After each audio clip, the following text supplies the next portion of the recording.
दक्षिण पश्चिम मानसून वापसी से पहले पहाड़ से लेकर मैदान तक आसमान से आफत बरस रहा है। पश्चिमी हिमाचली राज्य हिमाचल प्रदेश और उत्तराखंड में भारी बारिश के कारण जगह जगह भूस्खलन से कई राष्ट्रीय राजमार्ग समेत 400 से अधिक सड़कों पर यातायात ठहर गया है। बद्रीनाथ हाईवे प्रभावित हो गया है और केदारनाथ पैदल मार्ग बाधाएं खड़ी हो गई हैं। 2 दिन पहले हिमाचल की ऊंची चोटियों पर बर्फबारी और 2 जिलों में अचानक बाढ़ आने के खतरा मंडरा रहा है। जल भराव से जनजीवन बुरी तरह प्रभावित। वहीं मैदानी राज्यों में नदियां उफान पर हैं, सड़कों पर जल भरा हुआ है और जनजीवन बुरी तरह प्रभावित हुआ है।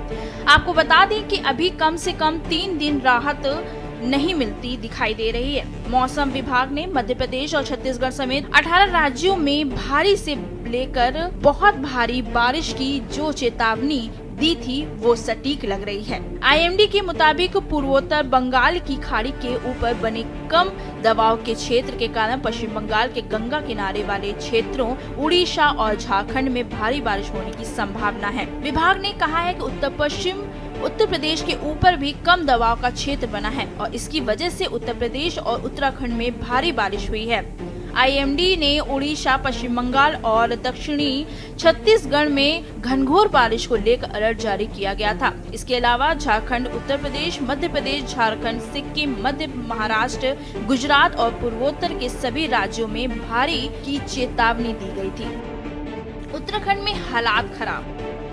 उत्तराखंड में 185 सड़कें कुमायूं क्षेत्र में हैं। कई जिलों में स्कूल बंद कर दिए गए हैं। कार्बेट पार्क में भी सफाई बंद कर दी गई है। ज्योतिर्मठ मलारी हाईवे बंद होने से लोगों को दिक्कतें हुई।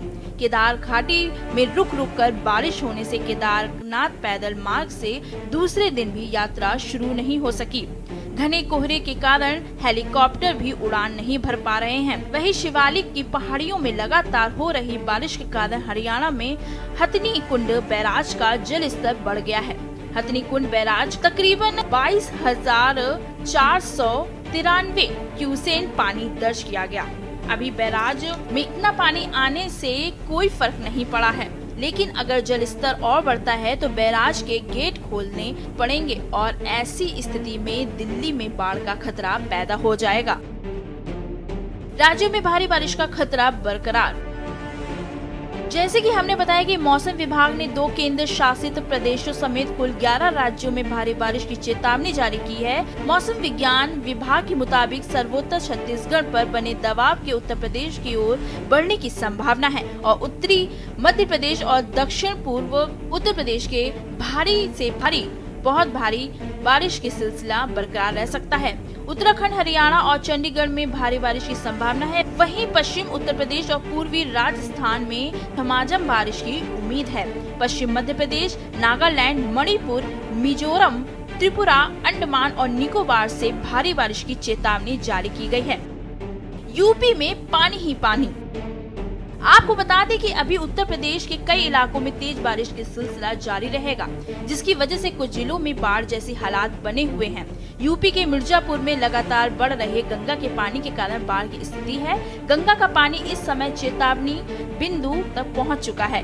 बाढ़ से सबसे ज्यादा प्रभावित सदर शहर तहसील के मल्लेपुर और नरसिंहपुर हैं। नरसिंहपुर में गंगा का पानी खेतों को डुबोते हुए घरों तक पहुँच गया है। यूपी में नदियां उफान पर, फसलें तबाह।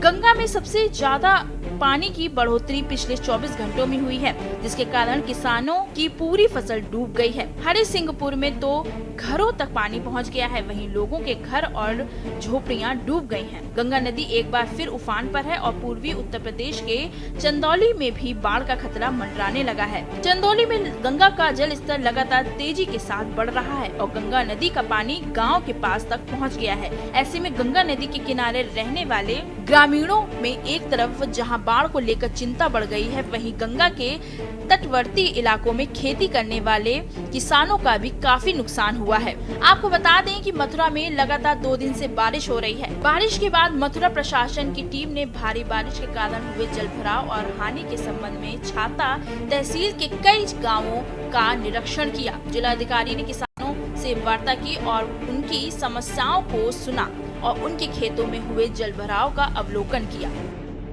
कोई यहाँ आता नहीं, आज डीएम साहब आई हैं यहाँ मुआयना करने। हाँ। अच्छा, यहाँ से शहर या मुख्यालय जोड़ने के लिए कितने दूर तक नाव का सफर यहाँ से करना 3 पड़ता है? किलोमीटर 3 किलोमीटर तक 3 सफर किलोमीटर करना हाँ पड़ता है। 3 किलोमीटर पैदल जाना पड़ता है नाव से, तब वहाँ ऊंचे सड़क पे है। आज आपके यहाँ डीएम आए थे, क्या कुछ उन्होंने कुछ जो बाढ़ से प्रभावित लोग उनसे मिला उनको? क्या हमारे यहाँ किट बटी, हमारे यहाँ सोलर पैनल बटा, हमारे यहाँ लोग आवास पाए हैं, हमारे यहाँ डीएम साहब आए, प्रमुख जी आए हैं और लंच पैकेट भी बट रही है। यहाँ बाढ़ में बहुत परेशानी है। अच्छा। हाँ, परेशानी है। यहाँ कोई नहीं, जो प्रधान लाई पाए तो वही जुहाक दिया और कुछ कोई देते नहीं है। अच्छा। आज तो आया है बेटा, कौन कौन आया था? डीएम आया है, सीएम आया है। अच्छा, यहाँ क्या इससे पहले कभी कोई अधिकारी आया? कोई नहीं आया हमारे प्रधान कलाम। घाघरा तट पे जो गांव है उनमें कुछ जगह बाढ़ की स्थिति बनी है और जैसा कि अभी हम लोगों ने एक नाव के माध्यम से पूरा सर्वे भी किया है। हम लोग बंधे का भी पेट्रोलिंग करते हुए आए हैं और जिस पॉइंट पर अभी मैं खड़ी हूँ, गढ़ी और जब्बार नगर, ये दोनों ही गांव जो हैं वो एक रोड कट जाने से उनकी स्थिति जो है मैरूनिंग की बन गई है। लेकिन निश्चित जो राहत सामग्री और अन्य जो व्यवस्थापन है उसको हम लोग इंश्योर करा रहे हैं और निरंतर संवाद किए हुए हैं। उधर बैराजों में छोड़े जा रहे लाखों क्यूसेक पानी के कारण यूपी के सीतापुर में हालात बेकाबू हो गए हैं। बाढ़ ने विकराल रूप ले लिया है। वहीं सरयू नदी में आए उफान के कारण 80 गांव बाढ़ की चपेट में आ गए हैं। करीब 25,000 की आबादी प्रभावित है। आसपास के गांव का हाल ये है कि बाढ़ के पानी ने गांव को चारों ओर से घेर लिया है, जिससे गांव टापू वन में तब्दील हो चुके हैं। स्पेशल डेस्क के न्यूज़ इंडिया।